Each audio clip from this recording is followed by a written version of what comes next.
Halo, saya Nandana, absen 24, kelas 11, akan membawakan hikayat keluarga saya yang berjudul Hikayat Rumah Mistis.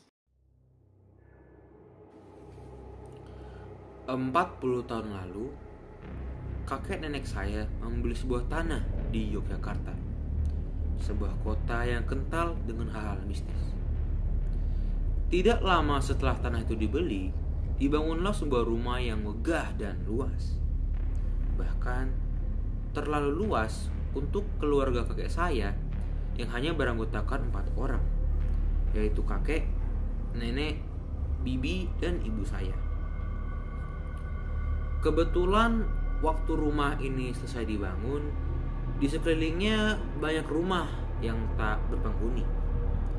Ada yang kosong karena pemiliknya sedang kerja di kota lain, atau memang rumah tersebut tidak punya pemiliknya. Nah, zaman dahulu ada sebuah mitos. Rumah yang tidak berpenghuni, ironisnya penghuninya banyak. Namun kakek nenek saya tidak terlalu menghiraukan mitos ini. Jadi tinggallah mereka semua di rumah itu selama bertahun-tahun.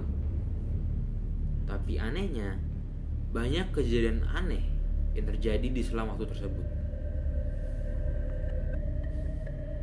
Pertama, kamar yang gaib.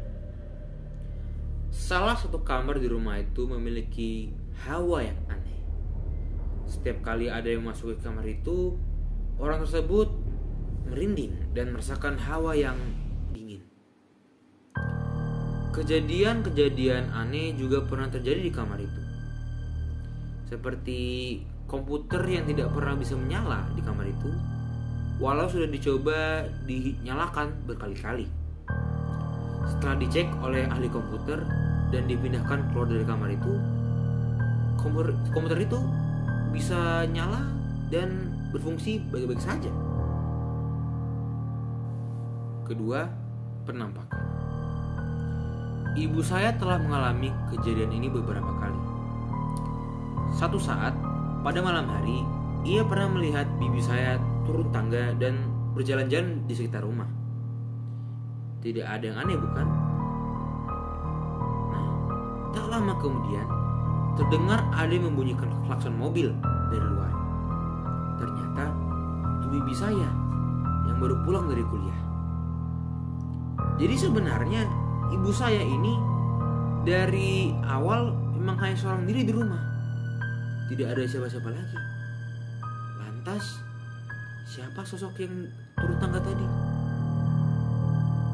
Sampai hari ini jawabannya belum ditemukan. Adanya kejadian penampakan ini juga didukung oleh paman saya yang memiliki indera keenam, di mana ia memberitahu kalau memang benar ada sosok di rumah tersebut, lebih dari satu bahkan. Salah satunya wanita berkebaya hijau yang tidak diketahui identitasnya. Ketiga, seringnya terjadi peristiwa ketindihan. Tapi ketindihannya bukan yang biasa-biasa saja, karena peristiwa ketindihan yang terjadi di rumah ini nyata, sangat nyata bahkan.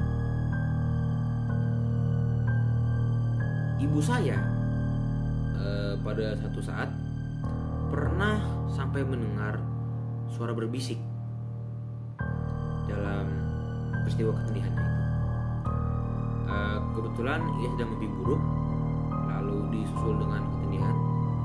Tapi ia membuat cerita ini menarik adalah saat ibu saya ini ketindihan, ia mendengar, tidak melihat, hanya mendengar suara laki-laki yang sangat berat, sangat menakutkan,